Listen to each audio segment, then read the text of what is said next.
It's not the best one. It's not the great one. You're speaking with the juiciest one. Well, you know, everybody knows the most famous one where he got, the drug test. Vince called him in. It's Iron Sheik comes in. This is back when I think Duggan and him had got popped on the New Jersey Turnpike or something, and that's what I think started everything. But they brought him in and said, this is Sheik tested. Got the test back for your test, urine test, and tested positive for cocaine. She's like, excellent. Vince is like, no, not excellent. That means you have cocaine in your system. And she's like, well, what about the Don Morocco? Did he have it in his system? And Vince's like, no. What about the Jacob the Snake? Did he have it in his system? And Vince's like, no. And it's like, JYD, he used to say JVD. What about JVD? JVD have it in his system? And it's like, no, none of them have it in their system. Why? He goes, well, I don't understand. They were with me. He just ratted them out, didn't even mean to, man. That's the Sheik.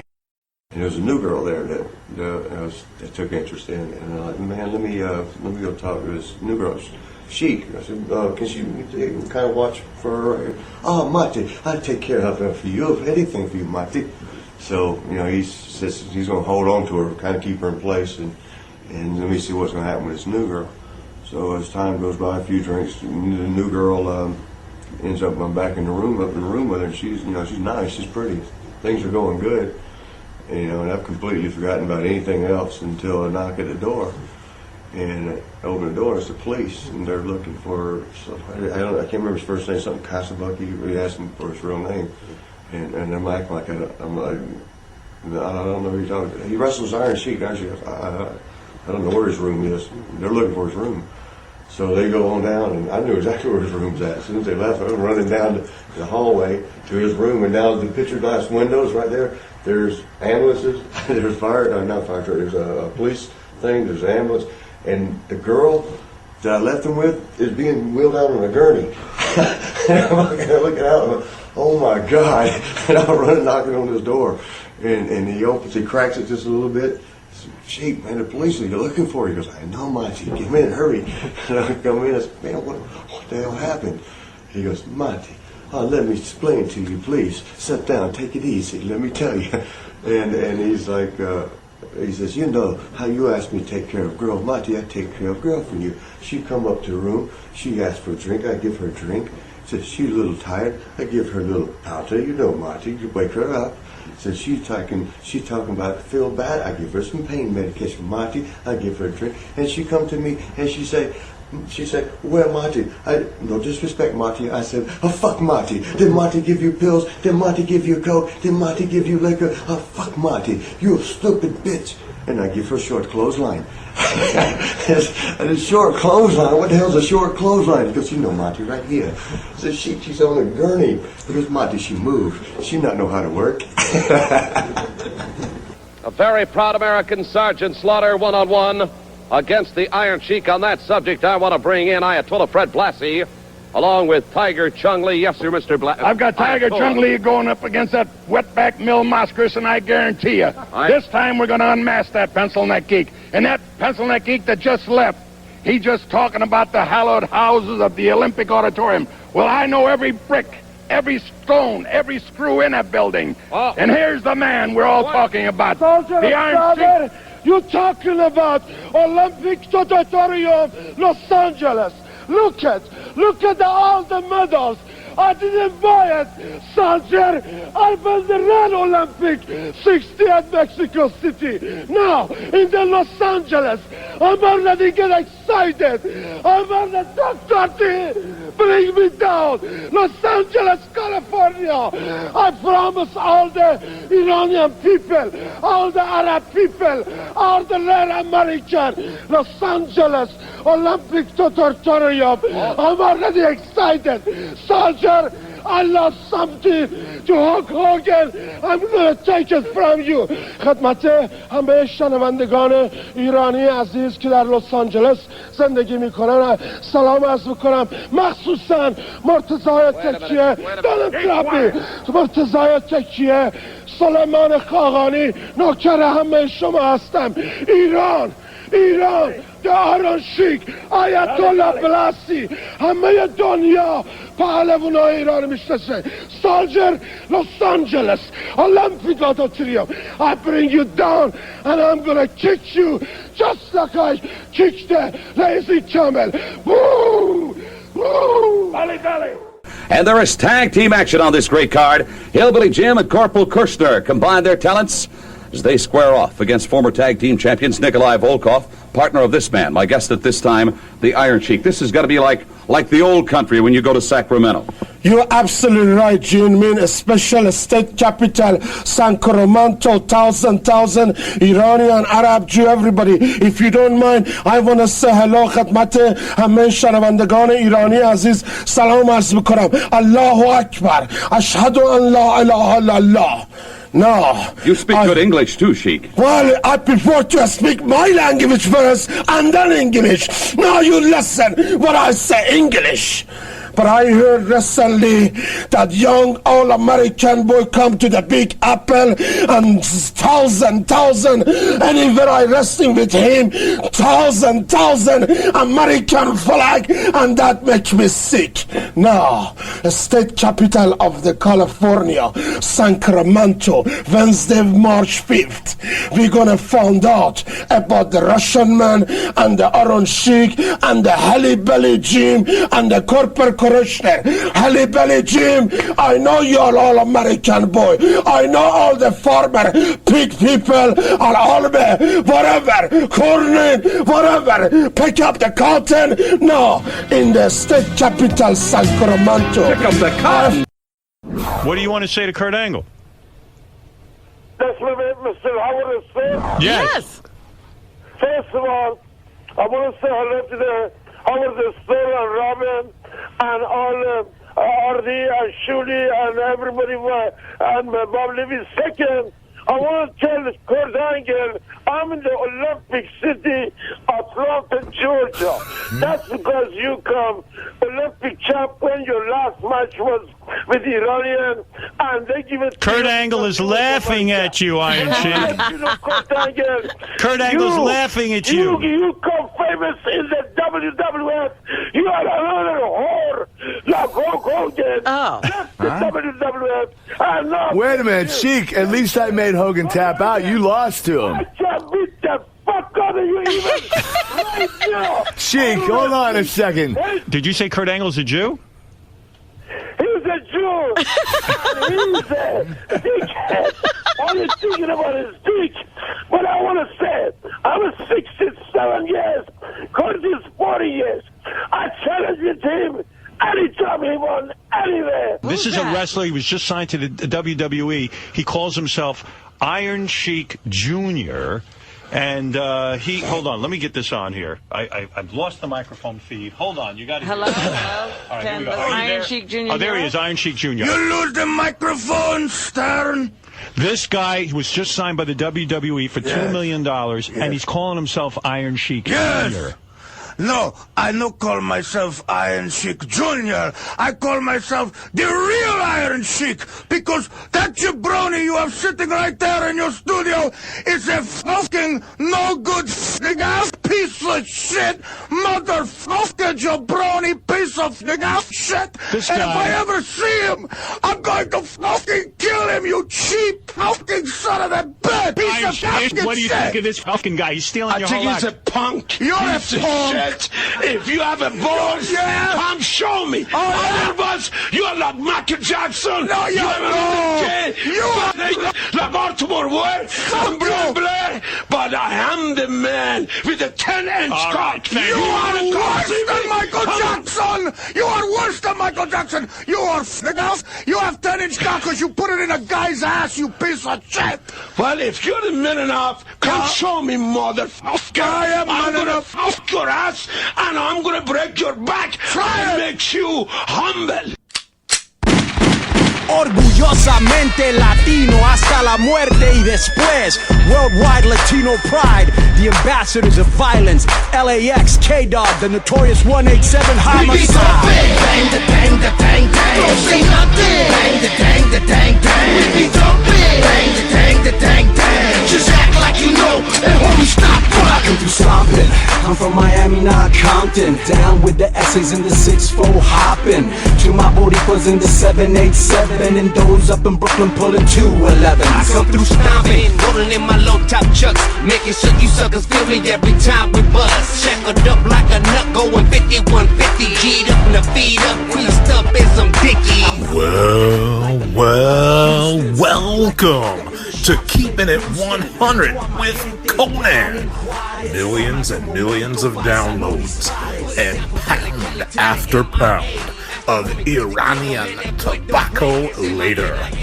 We remain infinitely as the flagship show on the Jericho Network. I'm your MC, the quintessential stud muffin, Joel. Your mom asked for a demonstration. Gyration inevitably led to penetration. And she was a champ the entire duration, complete with window-shattering screams and a clear, wet celebration. Gertner. This week on the program, NFL discussion, the world-famous disco list, Monday Night Raw, and more. And now, without further delay, let's hand it off to the master of the verbal gem. It's Conan. Yo, we're back with episode 81 of Keepin' It 100 with Conan, the mighty DI, and JoJo, the Philly twink boy. Yo, what it do? Boom. What's up? What's going on? Well, we're back here on the Patreon site for second and last week. Thank you for, the overwhelming, support from everybody that joined the Patreon site. And unfortunately, what happened was we were supposed to do a seamless transition just like Chris Jericho did, but we ran into some problems at Podcast One. Not a very easy place to work with or for. That's one of the reasons that we're leaving. So we'll be on Westwood One next week, and the show will be back for free. And some guy was going at it with you, JoJo, about, I can't believe you're doing this for money or something like that. Yeah, we are doing it for money. You're absolutely right. You know, but thank you everybody that has supported us because we were doing this for 2 weeks and we weren't going to get paid for it. So, we wanted to put a show out. Yeah, just to put things in perspective. It's like, okay, we're doing it for money because we're definitely not just going to take our time and do it for free. But you got to understand, bro, we're asking everybody for $1. Right. Basically, it's not like we're, if we're doing it for money, but it's not like we're twisting your arm and asking for. I don't know what do some of these other sites charge? What does Meltzer and Keller and these guys charge? $10 VIP. Meltzer's $10. Do they really? Or $10.99 even, but that's for the newsletter and all the audio, and the message board and stuff like that. Well, for $1, that's and then either $5 something like a cupcake. That's a steal. So I think so. Yeah, no, you're absolutely correct. So once again, I want to thank everybody that supported us on the Patreon site, and that and hopefully you'll do it next week also, and stay on because we got a lot of cool shit. There's a real funny thing we did at Impact where I was asking everybody, well, not everybody, a couple people their favorite porn stars, and it was pretty funny. And that's on Patreon. Check that out. And did any of the male wrestlers have a favorite male porn star?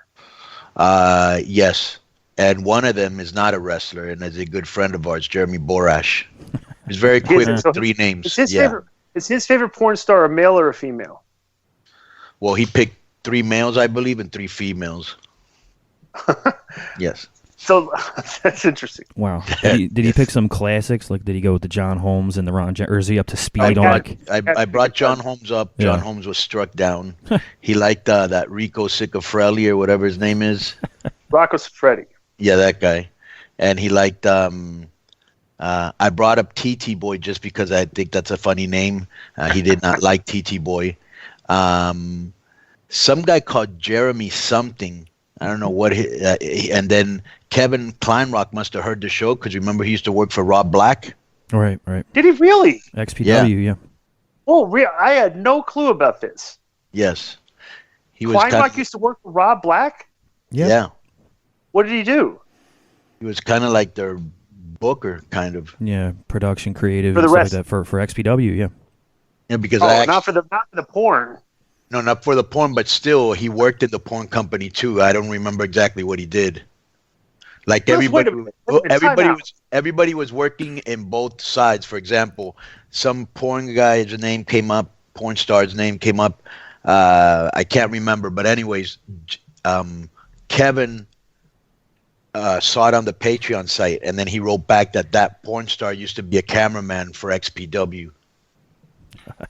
Well, yeah, and both companies were out of the same offices too, so you had wrestlers and porn stars just commingling. Kleinrock is a pornographer. Yes. I don't know. This is great news. He drew a paycheck from. Yeah. So this will be discussed. This is the first week that Mass Republic Minute isn't on that you wish it was, right? Yeah. 100%. Yeah, I cannot wait to get the Mass Republic Minute back on because this is definitely going to be a topic of discussion. That is tremendous. Okay. What did you want to do first? Did you want to read the letters, or do you want to put up that Kevin Cross promo? Let's got some letters, some mailbag. I've not looked at the mailbag at all today, Right. but I noticed there are some letters, and that is always. Do you know what people say? I went and looked on the iTunes reviews, right? Right. And did you know, like the people that I was very surprised that the disco list is one of the favorite segments for people on the show. Why would you be surprised? I just didn't really. I mean, because it's hilarious. It's funny. It's hilarious, but people. It's kind of like almost the same every week, isn't it? But you know what I think. parts. But you got to remember, disco. Here's the thing that happens that you and me forget. Not everybody's been listening since show one. You know what I'm saying? Right. Yeah. So you don't know when they come on. That's why to me it's awesome because do people listen and do they go, well, let me go back to see where this started, or do they just because the disco list was so funny. Because it basically came off the thing of Jericho's The List, right? Right. So we started our own list, and it started with a few names and expanded into what it is, to its own segment, So it's kind of funny. If you go back and you listen to how it grew, it's actually very funny. And I don't think anybody will disagree that the disco list is far more entertaining than the list of Jericho. Would you agree with that? I'm not going to. It is. Did you know Chris Jericho will be on Raw for the 25th anniversary? I'm sure he probably will. They go wrestle Kenny Omega. They announced him. I thought that was. I mean, I know he's got a good relationship with him, but so close to in between Japanese wrestling dates and stuff. I thought that was like wow. Like he kind of. When is the 25th anniversary? Bro, Jericho Monday. is going to. Jericho travels for a living. I mean, that guy's constantly in airports, on planes and such. I mean, still to this day, I don't think that like if he's home for an extended period of time, I would think there's something wrong. Right. You know, like he can go to Japan, come back and do Raw, go back to Japan, and like over a span of like 2-3 days. I just meant politically because like we had Jimmy Jacobs on, he got in trouble for that selfie and associating with the Bullet Club guys. Now Jericho's working with them all, but he can still come back and do Raw. You know what I mean? Like he's got that. He's not under contract. That's true. He's not under contract. Yeah. I would like to say that Jimmy Jacobs was wearing blue nail polish throughout the tapings. Was it a light really? blue or dark? He still works the Zombie Princess gimmick, huh? Yes, he did go out of the Zombie Princess. You're right. Yeah, because now he manages this guy. Oh, that you should see. Who is it that does it? James Mitchell makes a return, and he cuts a real good promo. Oh, that's cool. Bro, I saw the funniest thing. Jeremy Boras showed me this thing about this guy from TNA, not TNA, NWA. Like this guy's like maybe 50. Tim Storm. Yeah, him. Right. Okay, that's the TNA. That's the NWA champion guy. Well, yeah, right. Or was, I guess. Yeah. He lost it to Magnus. Nick Aldis. Yeah, Magnus Nick Aldis. But Right. Yeah, they did this thing where they filmed at TNA. It was like an empty match arena. Empty arena. Yeah. Yeah, and it was him against this guy called something Fishes or something. So Joe Sul, I don't know what his name. Anyways, and Jeremy was doing the commentating. And bro, right. it was very good. It was very funny. It was very different. And then they had this. Then the guy that beat the 53-year-old guy. He's supposed to be like a teacher and all this. He cuts like a heel promo with his. What did he call her? Like his guru or spiritual teacher, something like that. And then Spiritual she's like, advisor? yeah, it's like a spiritual advisor, exactly. Like she's bald, almost like a female Billy Corrigan looking, and and he says, my spiritual advisor says that I have 1 minute where I can show some anger, and then she nods his head and he cuts like this promo for like a minute, and then it's real different. I thought it was very good. I don't know where they're showing this online. I'm assuming. Yeah, I saw Dave Lagana tweet it because he works with NWA and with Billy Corgan and stuff. I haven't seen it, but it's like on Twitter. They have a YouTube channel where they follow the NWA champion. When you get a chance and you're disco, check it out, or tell Jeremy to send it to you. It was really. I've seen where it is. I can watch it. All right. Yeah. You'll like it. It's very different. I heard they're talking to TBS, the NWA, the Billy Corgan owned NWA is trying to get a TBS time slot. Really? Well, I was very impressed with what I saw. Okay, so you were going to read a letter before I interrupted. Yeah. Here's the first letter. You ready? Yep. It's from Lauren. It's Lauren Ing Hillary. Okay. Right. Okay. The subject: KG not so bad. Why do you still talk about him so much? Right. Here we go. I'm going to defend KG at this point. Honestly, he brought a perspective that listeners may not be familiar with, which made the show particularly thought-provoking. To me, it always was a nice balance. KG far left, Disco slightly right of center, and Conan in the middle. It's literally been months since his departure from the show, so why do you guys insist on talking about KG during every single episode? I know JoJo doesn't miss him, so I won't even ask. My question is for Conan. Please be honest. Do you low-key miss having KG on the show? Why is Disco the only one who managed to keep a level head and act logically during the whole Facebook page fiasco? Conan and Joe were acting just as bitchy as KG, which I did not expect. No disrespect meant, and the show is phenomenal with or without KG. I just think there's some underlying emotions that need to be addressed. That is all. Hashtag JoJo neutral. It's an interesting hashtag. So that question. Okay, so the first question is, Conan, do you miss having KG on the show? No. A little bit. No. Okay. Yeah. All right. The other question is, why is Disco the only one who managed to keep a level head and act logically during the whole Facebook page fiasco? Actually, I think Conan acted kind of level-headed and logically. I do not think Joe did. I think Joe is still obsessed with KG. I think it's the other way around. I think it's absolute. Bro, you fall into the trap. Okay, KG trolls you because he says the show is keeping it 66 2/3 now. Obviously, very disrespectful to you. And I'm an intern. Okay. Well, wait. But how do I we think know? you feed into him trolling you, and I think you go crazy. I don't go. I might have a little anger problem. I don't think I go crazy. I'm just saying he always brings me up, and then I respond. I never bring him up initially. You know what I mean? And I wouldn't have a problem with him, and I don't.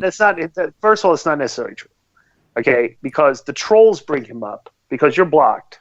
Okay, and the trolls screenshot and save every all the posts that KG makes that kind of disrespected you or disrespected the show, and then you go crazy in response to that. I would think that's the case there.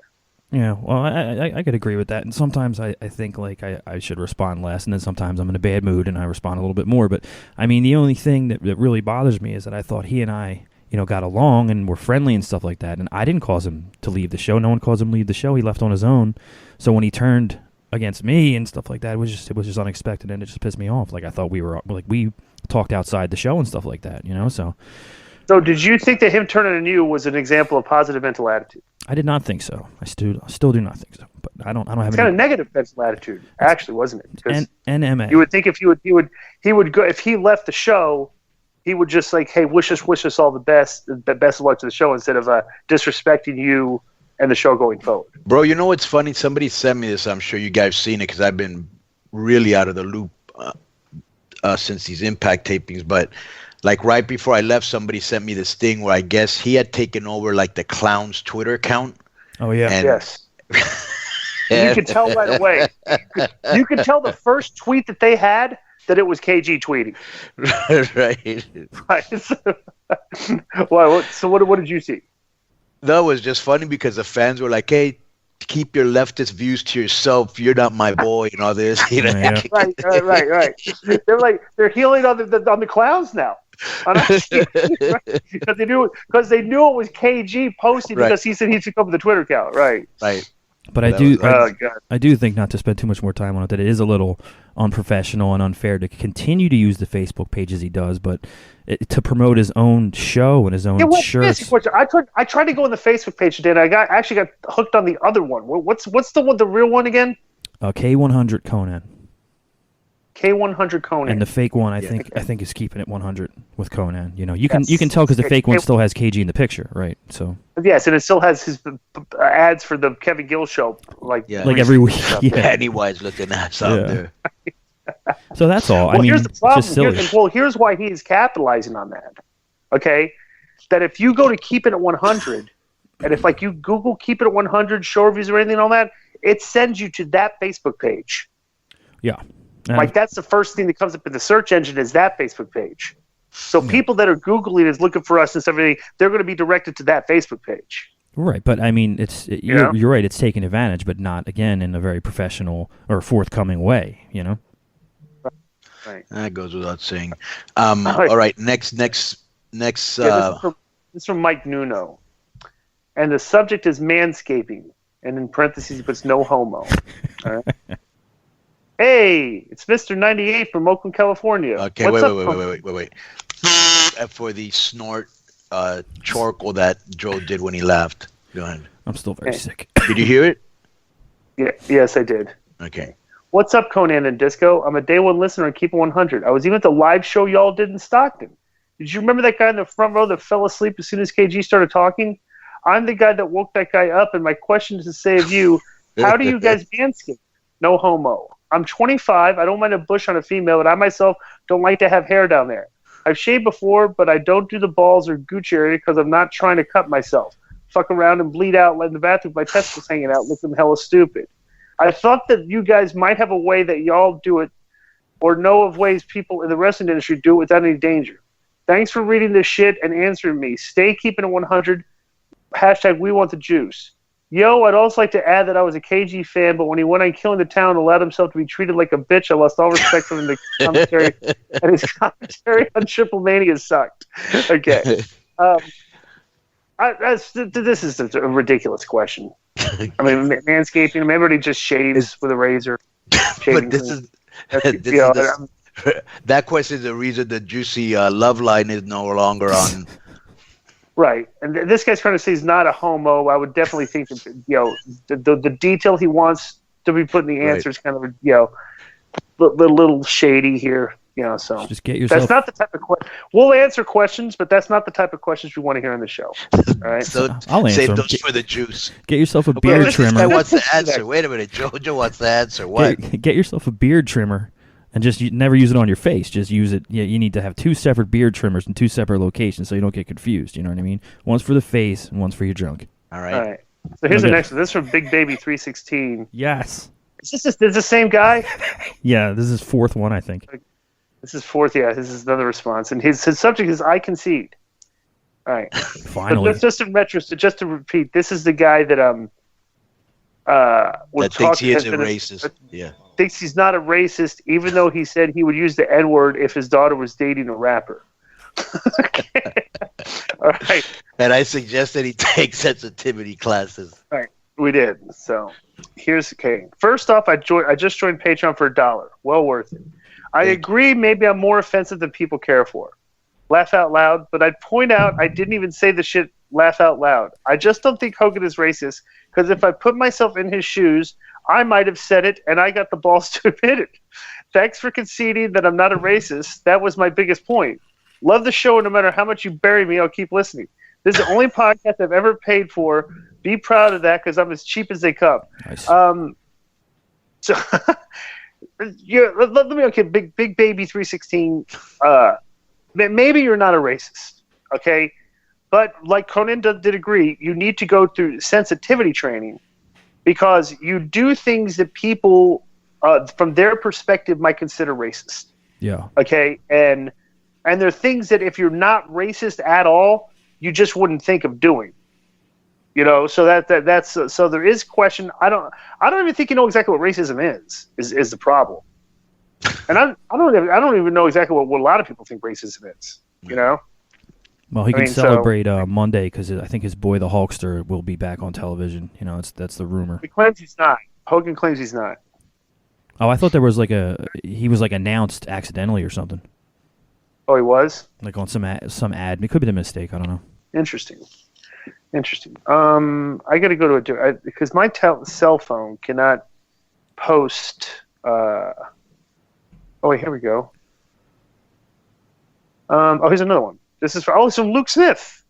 Nice. So Luke Smith is tweets a lot on Twitter, and and he's a big fan. I believe he's from Australia, right? From Australia, right? Yes, he is. And the subject is Disco and Conan Down Under.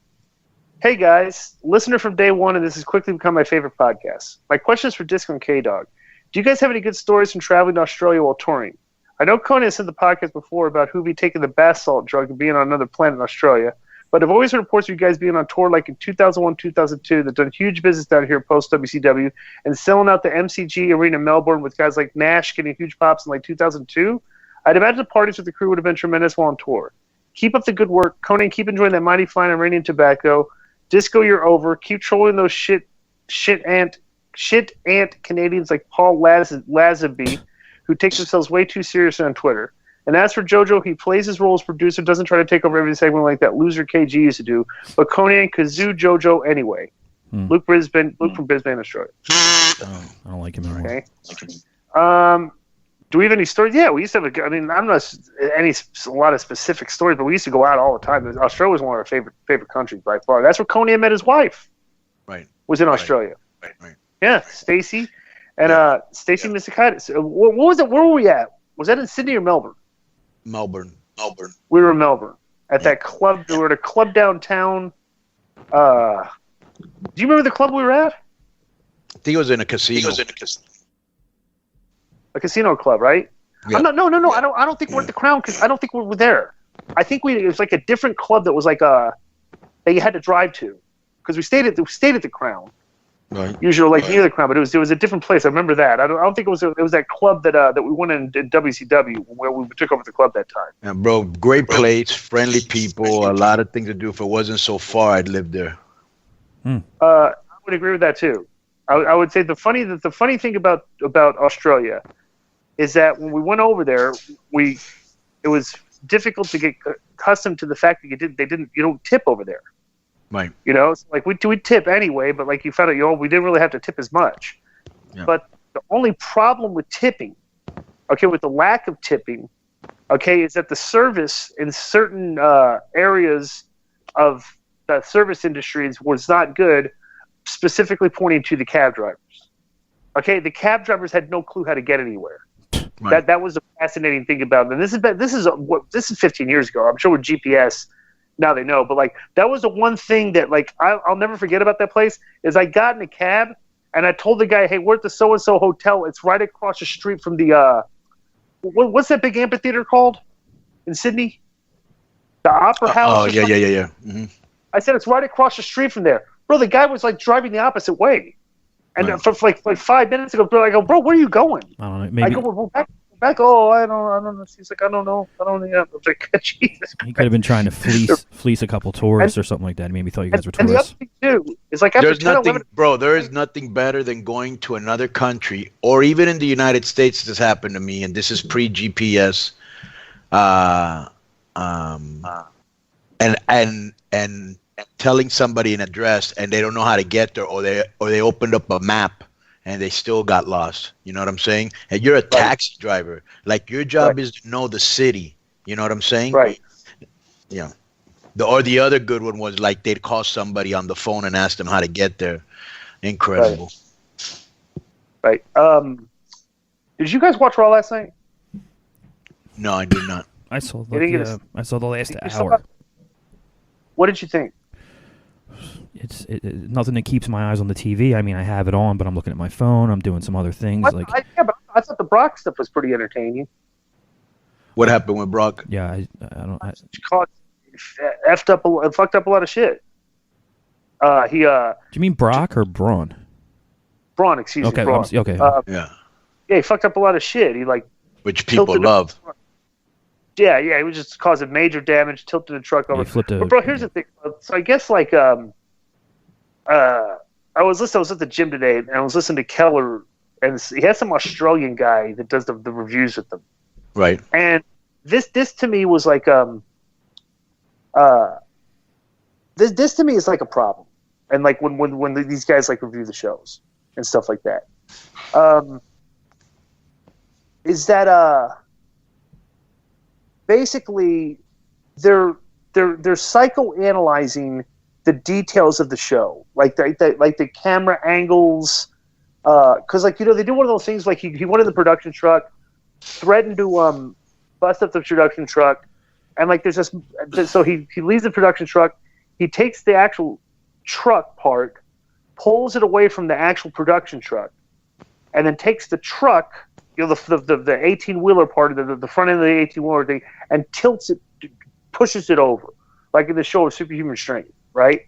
And they show from a million different camera angles. And like, bro, they're complaining about like the camera angles and stuff. How is that? I'm like, dude, the show is a work.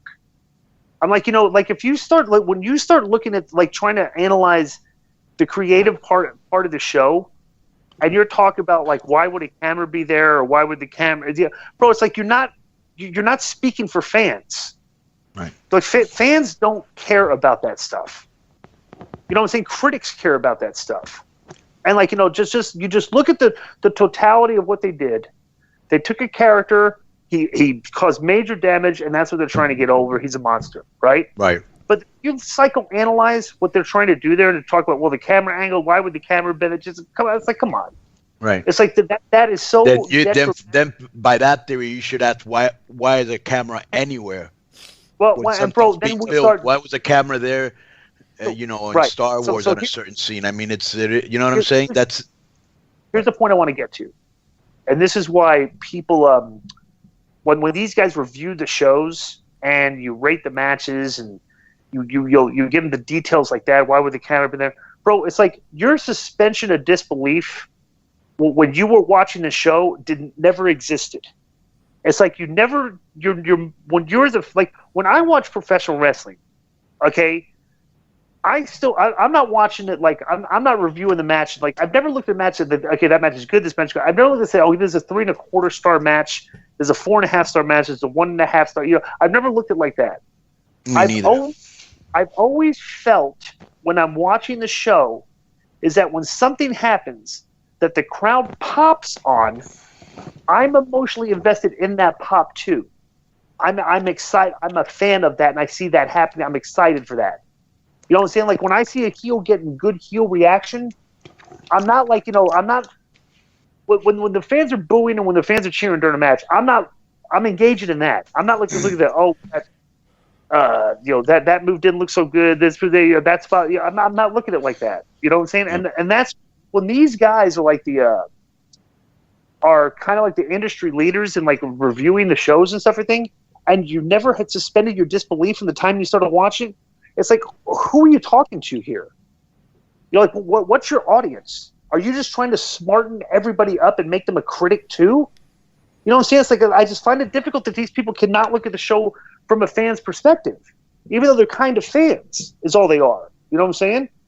Well, that's like why when you see, show reviews on Twitter or, Facebook groups, pages, posts, whatever, everyone does come across like a critic, like a mini Meltzer or a mini Keller, because their opinions are influencing not everyone, but of course their listeners and stuff, the internet fans, their opinions. So, I mean, yeah, it is like a generation of critics now.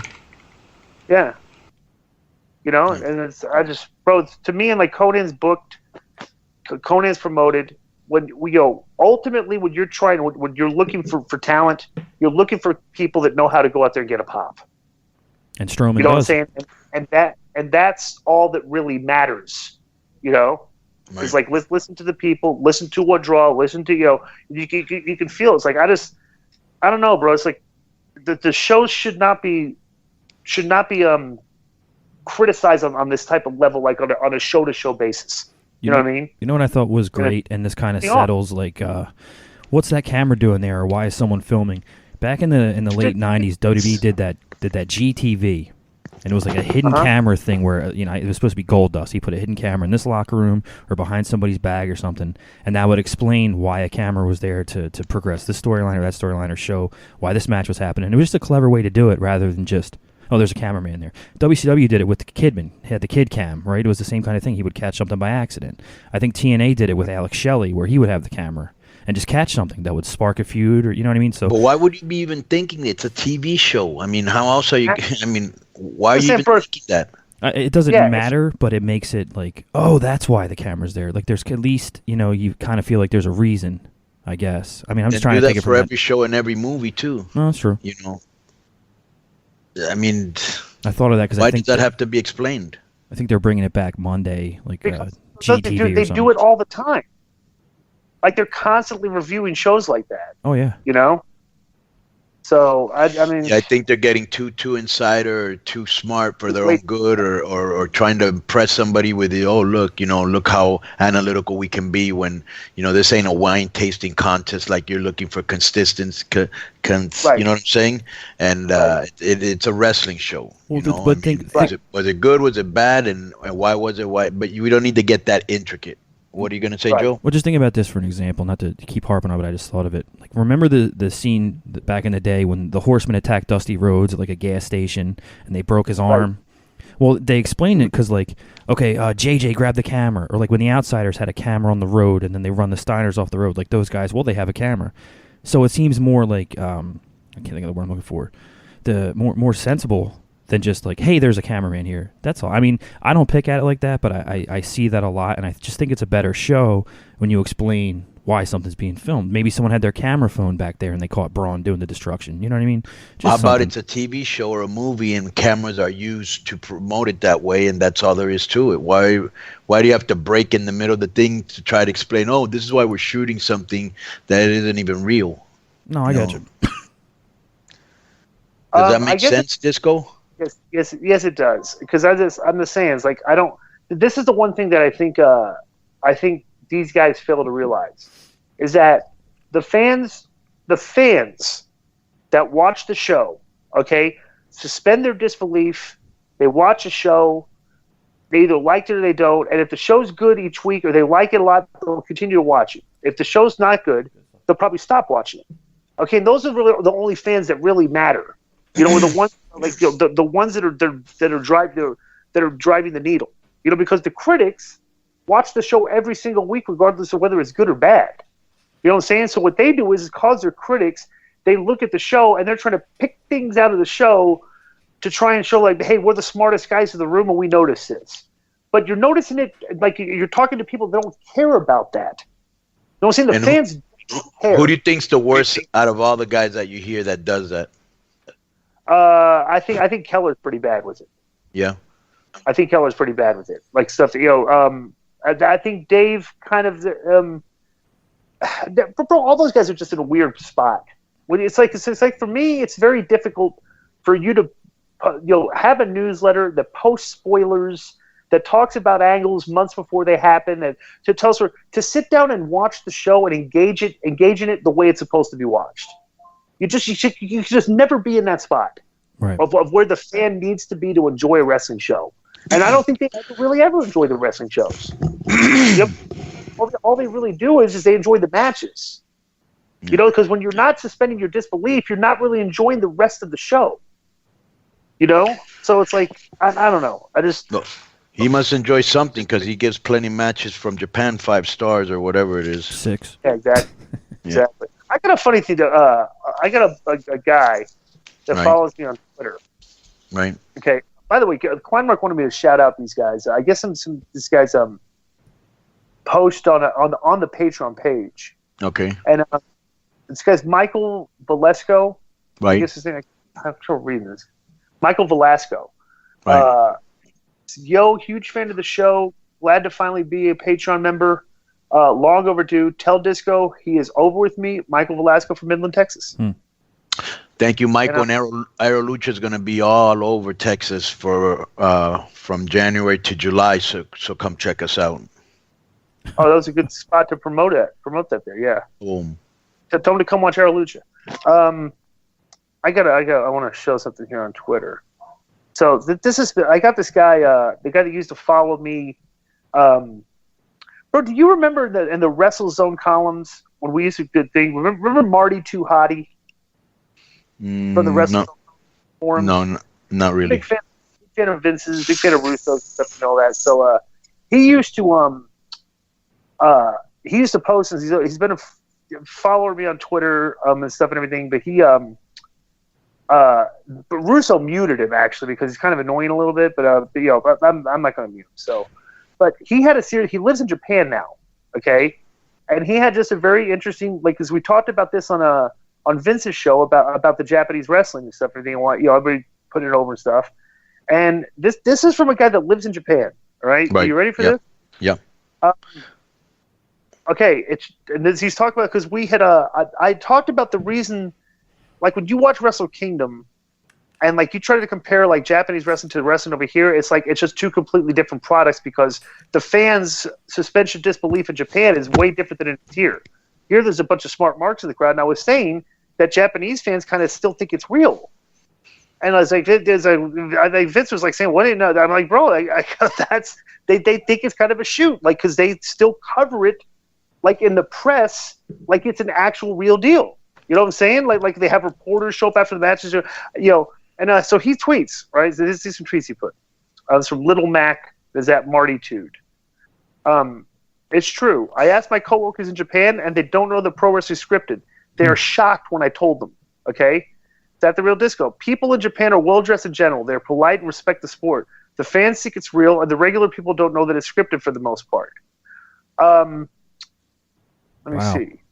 That's real Disco. Nobody here in Japan cares to dissect the shows every week. I observed the audience at New Japan Pro Wrestling and realized a little later from the reactions and clapping that they thought it was real. The reactions to heel moves like run-ins were legit. Then he's like, I asked some female coworkers and they had no idea that it was scripted. The entertainment value was never emphasized, I think, and nobody really talked about it. I'm not sure why there was no attitude there in Japan. Maybe other better things to do than analyze pro wrestling. And then they concludes like dirt sheet writers wanting Japanese wrestling in America don't know what they're talking about because it's a different culture, different type of fans, and everyone in America knows wrestling is entertainment. Totally different culture and style in Japan. And it's true, bro. And that's like it's kind of like it's Mexico too. Like a lot of fans in Mexico still think it's a shoot. Right. You know what I'm saying? So when you try to compare, like that's what I'm saying. It's far more difficult to get over in the States than it is to get over in Japan and in Mexico. You know, because the fans are there to be entertained and they're not there to hijack the shows. Right, but like in the Crash, so like in the Crash shows, Conan and Tijuana. Would there be a contingent of fans that were coming to hijack the shows ever? No.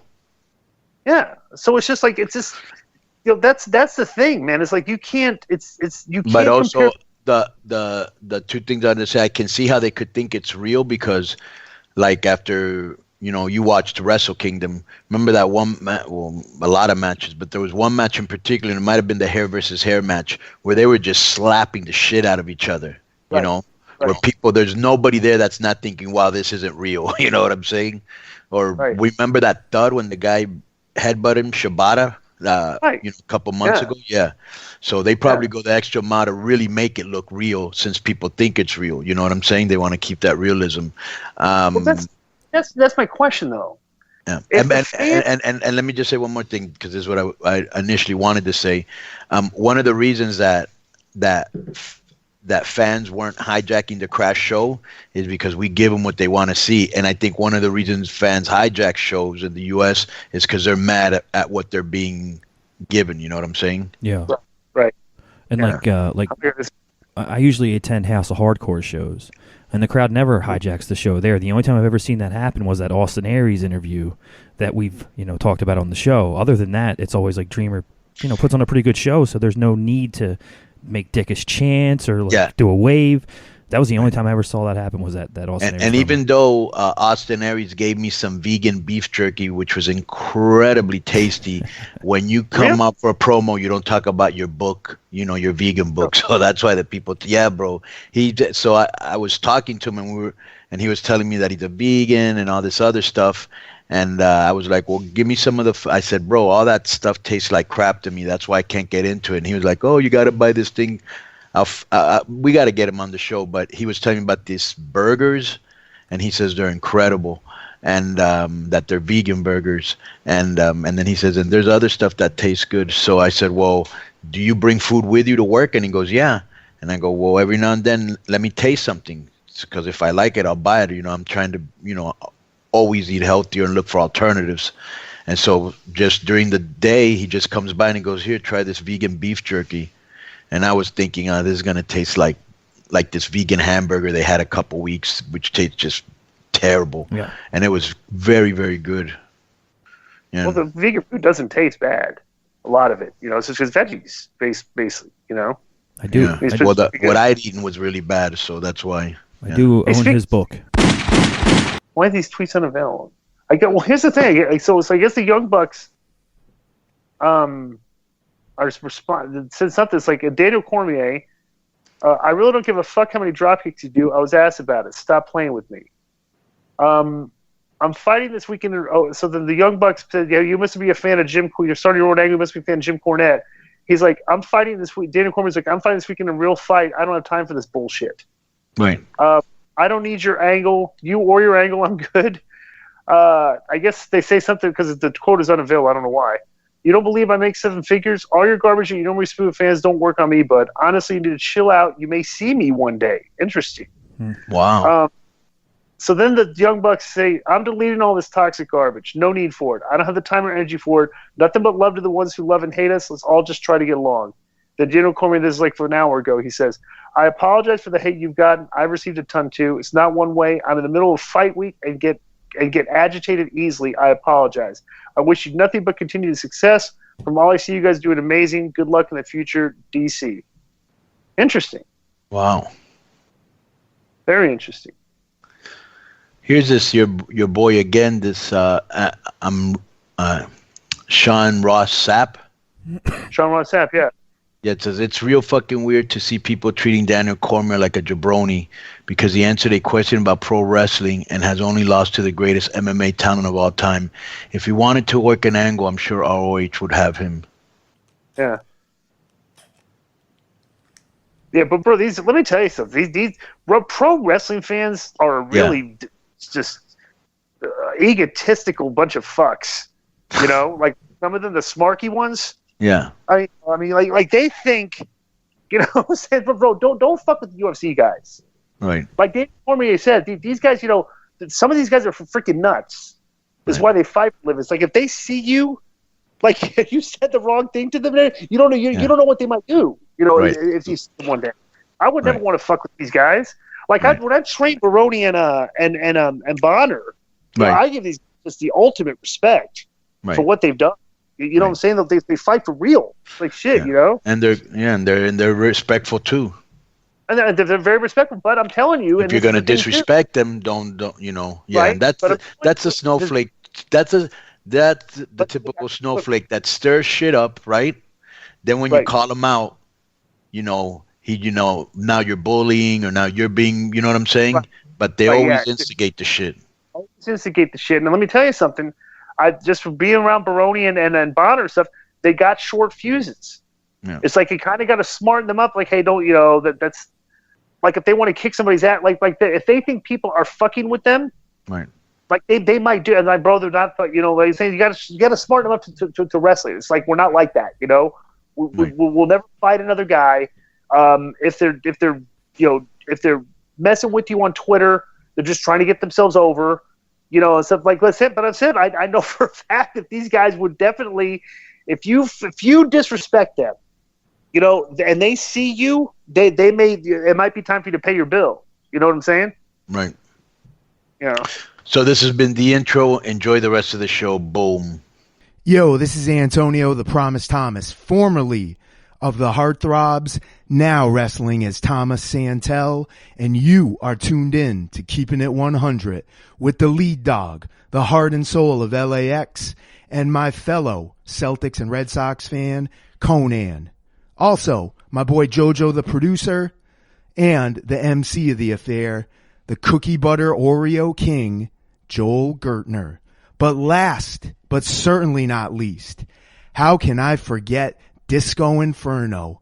Disco Inferno is one of my all-time favorite wrestlers. I mean, the Boogie Knights were my favorite tag team when I was a kid. I mean, you had the leather jacket. You did the backflip off the top rope. You were cutting edge, man. You were ahead of your time. I even thought the German accent was real. However, the reason why I love Disco Inferno is because of his theme song. He has the greatest theme song ever. And for the last 2 weeks, I can't get this song out of my head. I mean, it's perfect. I mean, I wish it was back in the 90s when you were a part of the Boogie Nights, but hey, better late than never. It's here on Keeping It 100 with the best FanDuel contest anywhere in podcast land. I look forward to beating you in FanDuel every week. This is Dan the B7, the only Triple Crown champion in the UFC's no-hold-barred era. And you're listening to Keeping It 100 with Conan. Disco, put those silk shirt and those belt bottoms away. What do you think this is? Disco fever.